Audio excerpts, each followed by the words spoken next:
Aujourd'hui, la Maison de la Presse La Touquetoise vous propose un nouveau format afin de découvrir ses coups de cœur littéraires. Désormais, une fois par mois, vous allez pouvoir écouter, via un podcast, une autrice ou un auteur qui présentera son dernier roman et répondra à nos questions. Une mise en lumière qui se veut avant tout conviviale et bienveillante. C'est Delphine, de la Maison de la Presse La Touquetoise, et je vous propose ce premier podcast avec Zoé Brisby, qui va nous parler de son dernier roman Les Mauvaises Épouses, qui vient de paraître aux éditions Albin Michel.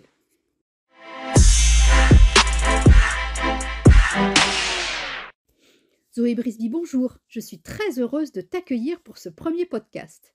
Avant de parler de ton nouveau roman Les Mauvaises Épouses, j'ai une première question pour toi.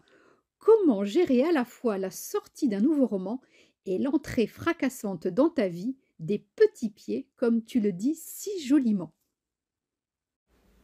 Bonjour à tous, bonjour Delphine. Eh bien, c'est vrai qu'une double naissance comme ça n'arrive, je pense, qu'une fois dans sa vie. La naissance de mon petit garçon, exactement en même temps que la naissance de mon nouveau livre.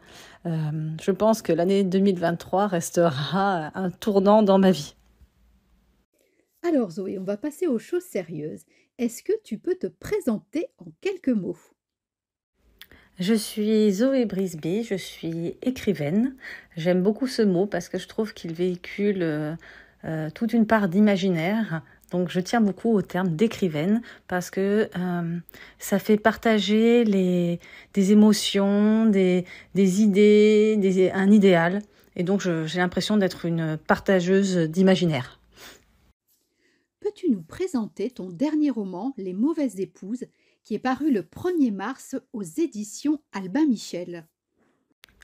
Avec ce nouveau roman, avec Les Mauvaises Épouses, je vous invite à un voyage à la fois temporel et spatial, puisque je vous emmène en 1952 dans le désert du Nevada, dans la banlieue de Las Vegas, sur une base militaire où vous allez faire la connaissance de tous ces scientifiques qui travaillent à la bombe atomique et qui vivent sur la base, à proximité de la bombe, avec leur famille.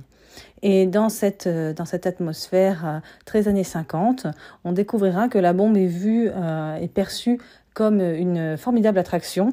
Et on a toute une mode atomique avec des barbecues atomiques, des coiffures atomiques, des concours de Miss Atomique. Et tout ce petit monde se plie au jeu de la bombe atomique dans ce climat de guerre froide.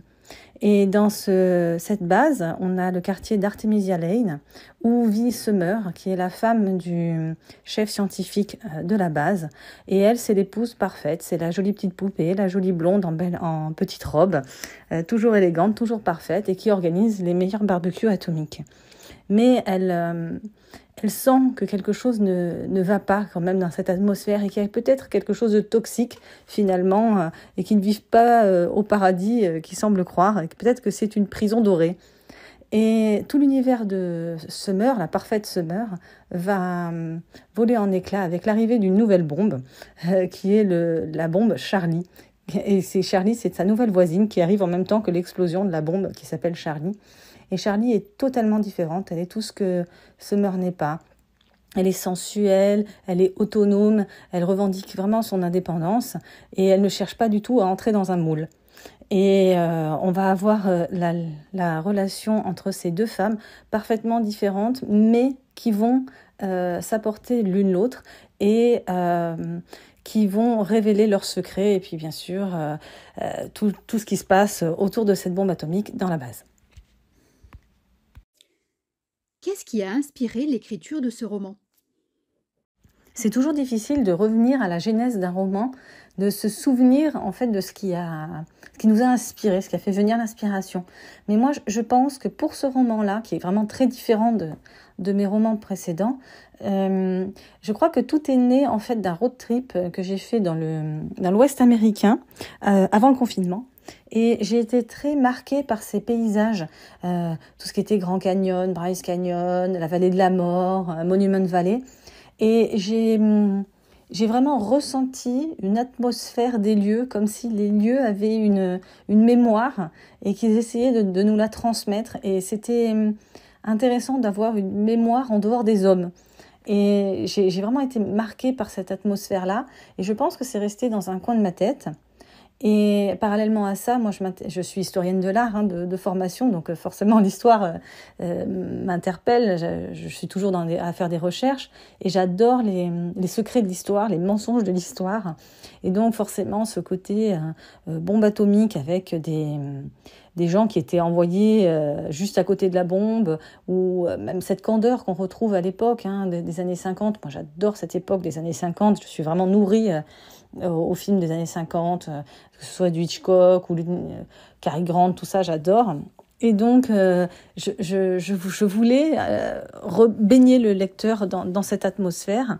Et j'avais donc un cocktail, j'avais cette mémoire des lieux, cette atmosphère années 50, puis le côté mensonge de l'histoire avec, donc comme on disait, cette candeur de l'époque où les gens croyaient vraiment que la bombe c'était l'avenir de l'homme, puisqu'ils étaient quand même dans une guerre idéologique avec la guerre froide. Et donc pour eux c'était vaincre le méchant communiste. Et pour vaincre le méchant communiste, l'URSS, il fallait passer par la bombe. Et donc, je me suis penchée sur mes recherches, j'ai lu des témoignages, j'ai vu des photos qui sont quand même assez accablantes, où on voit par exemple des explosions avec des familles qui sont en train de regarder les explosions. On avait la ville de Las Vegas qui publiait un almanach avec toutes les dates de tir des essais atomiques pour que les familles puissent organiser un petit pique-nique pour aller voir le spectacle. Et on leur disait, mettez simplement des lunettes de soleil et tout ira bien. Donc on a ce côté-là qui est quand même assez hallucinant quand on y pense maintenant, mais qui reflète tout le pan d'une société. Quel a été ton processus pour créer les personnages de Summer et Charlie ? Les personnages de Summer et Charlie me sont venus très tôt dans le processus créatif. Souvent, mes histoires viennent de par les personnages. Et là, j'avais cette idée d'une blonde et d'une brune, d'une petite poupée, de l'épouse parfaite avec Summer, qui fait tout pour se plier aux diktats de l'époque. Et de l'autre côté, on a Charlie, qui elle est tout l'inverse. Elle, c'est la brune un peu rebelle, qui fume, qui boit de l'alcool et qui écoute du rock. Et je voulais que ce soit la confrontation entre ces deux femmes qui, en fait, n'auraient jamais dû se rencontrer et qui, finalement, ça va faire un cocktail explosif. Et je voulais qu'on puisse les suivre tout au long du roman, avec une certaine tension, et se rendre compte que celle qui apparaît comme étant la plus fragile n'est pas forcément la plus fragile, et celle qui apparaît comme la plus forte n'est pas forcément la plus forte. Quel est selon toi le personnage qui a été le plus facile à construire ? En fait, il n'y a pas vraiment de personnage qui est le plus facile, parce qu'ils sont tous liés les uns aux autres, ils ont tous une existence propre. Et j'ai vraiment travaillé sur ce microcosme. Je voulais que le lecteur soit vraiment immergé dans l'univers de cette base, qui est un vase clos aussi, qui peut être à la fois perçu comme un cocon, mais aussi comme une prison, et que tout ce petit monde soit relié les uns aux autres. Alors forcément, on a des personnages qu'on aime beaucoup détester, comme Lucie, qui est la peste, la chef de meute du groupe des femmes. Mais on a aussi des personnages qui sont aussi tendres et attachants. Je voulais aussi montrer l'évolution des personnages, mais aussi l'évolution à travers le temps. Et donc, pour cela, je me suis appuyée sur 3 générations de femmes, puisque Summer va se lier d'amitié avec une jeune femme, Penny, qui, elle, est beaucoup plus indépendante, ou en tout cas, elle se revendique comme telle. Elle travaille, et elle a des rêves, elle a envie d'être actrice. Puis on va voir que tout ne va pas forcément se passer comme elle l'espérait, que son cœur tendre va finir peut-être par la trahir. Et on a aussi Mrs. Burns, qui elle est une vieille dame, qui a le recul et la sagesse de l'âge. Et elle se permet de dire des choses sur la bombe notamment, sur les effets de la bombe, et sur le fait que peut-être que l'armée ne leur dit pas tout, que peut-être que cette bombe atomique c'est dangereux finalement et qu'il y a peut-être des effets secondaires. Mais il n'y a qu'elle qui peut se permettre de dire ça, puisque c'est une vieille dame. Sinon, critiquer la bombe, c'est critiquer l'Amérique, c'est une hérésie. Le lieu où se déroule ton roman tient une place importante. Pourquoi avoir choisi les États-Unis et surtout, pourquoi avoir choisi un tel contexte historique? Tu as raison, le lieu et l'époque sont vraiment importants. La bombe atomique est quasiment un personnage de l'histoire et je voulais vraiment que le lecteur ressente une tension permanente en tournant les pages, qu'il sente la présence constante de la bombe, cette toxicité, cette dangerosité, et que soit ça qui lui fasse tourner les pages. En plus, bien évidemment, des relations entre les personnages, puisque moi j'adore travailler sur les dynamiques de groupe, sur les différents caractères qui se révèlent dans un groupe. Et donc là, j'ai pu vraiment me régaler. Et plus je faisais mes recherches, plus j'étais passionnée par ce sujet. J'ai beaucoup aimé me plonger dans l'atmosphère de cette époque et découvrir la façon dont étaient traitées les familles qui vivaient sur cette base. Puisque voilà, tout est vrai, cette base, le Nevada Test Site existait vraiment. Et par exemple, aujourd'hui, on peut encore visiter, à Las Vegas, il y a un petit musée qui est consacré, mais il y a également la ville test dont je parle dans le roman, puisqu'à un moment, Summer et Charlie vont visiter une ville fantôme, qui est une réplique de la ville dans laquelle ils vivent, une réplique d'Artemisia Lane, où on retrouve de jolies petites maisons qui sont habitées par des mannequins de cire. Et à l'intérieur des maisons, donc on a la maman mannequin qui est en train de faire un gâteau à ses petits-enfants mannequins. Ils sont tous habillés avec des vrais vêtements. Dans la cuisine, il y a des vraies boîtes de conserve.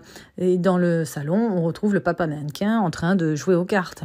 Et toute cette ville test servait à comprendre les effets des radiations, les effets de la bombe atomique. Et donc aujourd'hui, on peut retrouver des traces encore de cette ville avec des mannequins qui ont fondu.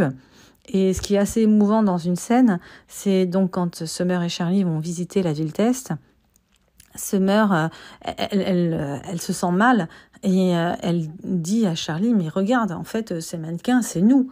C'est exactement nous. On est là et on attend d'être fondus. Et tout ce qu'on est en train de vivre, c'est une mise en scène. Et il y a ce parallèle, donc, toujours entre ce qu'on veut faire croire et la réalité, tout ce jeu sur les apparences. Et le roman est assez contemporain là-dessus, puisque c'est le jeu des apparences et les apparences qui sont trompeuses. Comment as-tu fait, Zoé, pour rendre la lecture de ton roman si cinématographique? Eh bien, je suis contente que tu l'aies vécu comme tel, que tu aies eu l'impression d'être immergée dans cette atmosphère années 50, de vivre un petit peu avec ces femmes et tous ces militaires à la base, à Artemisia Lane. C'est vrai qu'il y a un côté très cinématographique. Alors souvent, les lecteurs me parlent de l'ambiance de Desperate Housewives ou de Mad Men. Et c'est vrai, on la retrouve totalement parce que moi, j'ai vraiment baigné dans cette atmosphère années 50. Je me suis énormément renseignée.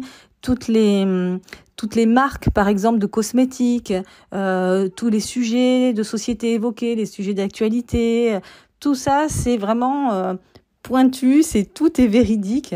Et je voulais que le lecteur soit complètement à l'intérieur de cette base et qu'il puisse la visualiser, qu'il puisse la sentir, qu'il puisse vivre toute l'atmosphère de cette époque, vivre l'aventure en même temps que Summer et Charlie.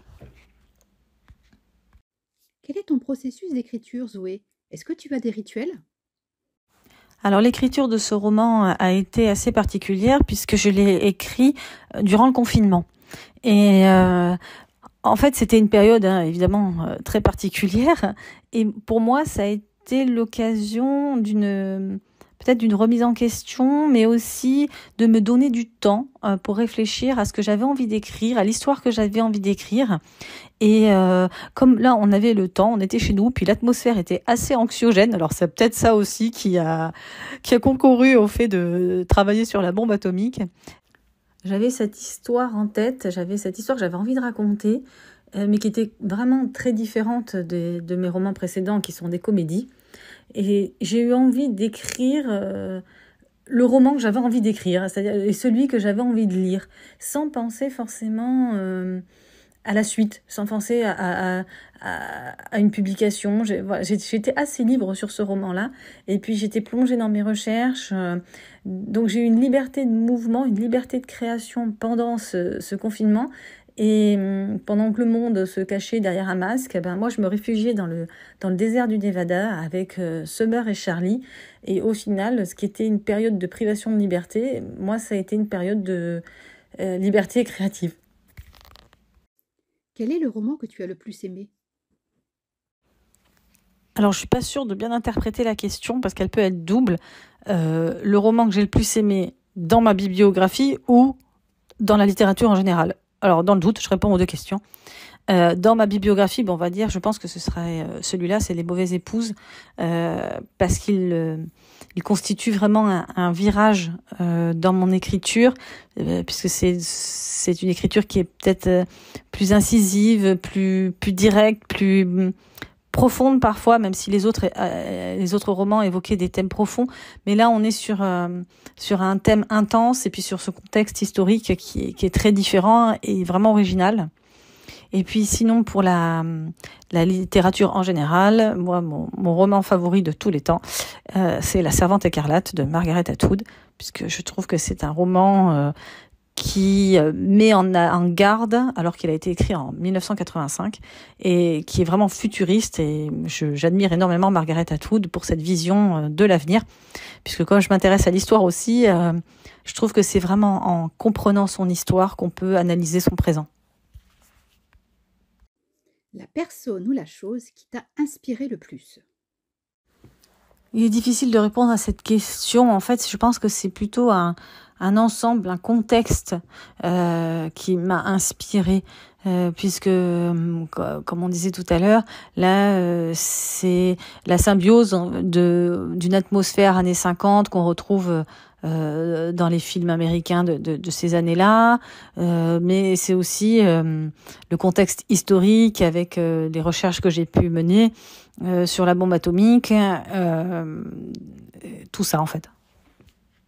Par exemple, j'ai beaucoup aimé parsemer les dialogues d'événements de l'époque, parce que j'aimais beaucoup imaginer ces femmes de militaires qui se regroupent pour des activités, puisque on retrouve en fait la hiérarchie des hommes, elle se retrouve dans le groupe des femmes, puisque la commandante, elle va être plus écoutée forcément que la femme du sergent.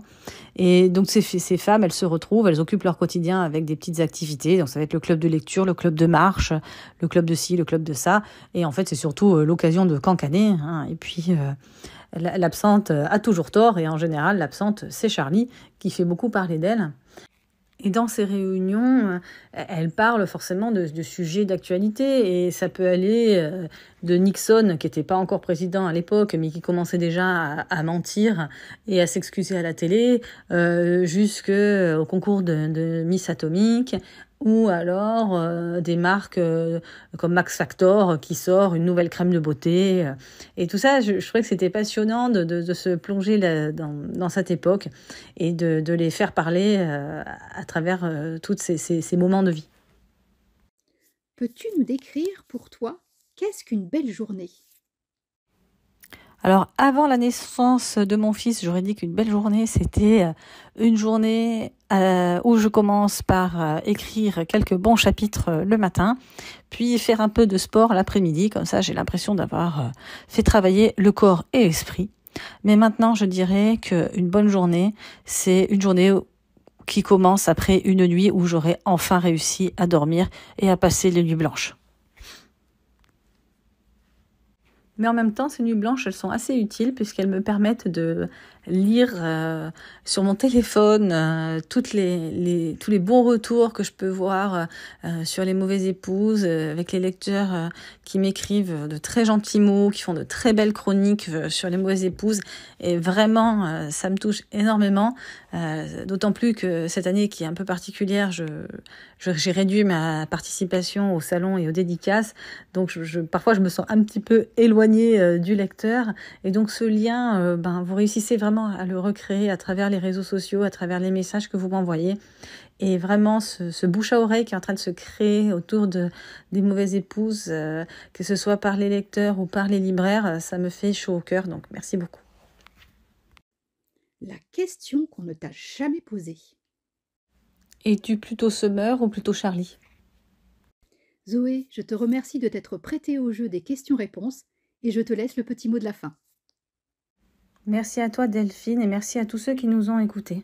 J'espère que vous aurez plaisir à découvrir Summer et Charlie, nos mauvaises épouses.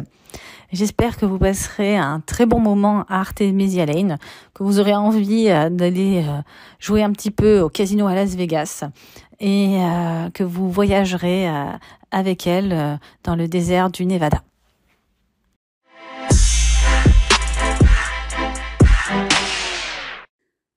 C'était Delphine, de la Maison de la Presse La Touquetoise. J'espère que ce podcast vous aura donné l'envie de découvrir Les Mauvaises Épouses et je vous donne rendez-vous dans un mois pour une nouvelle découverte littéraire.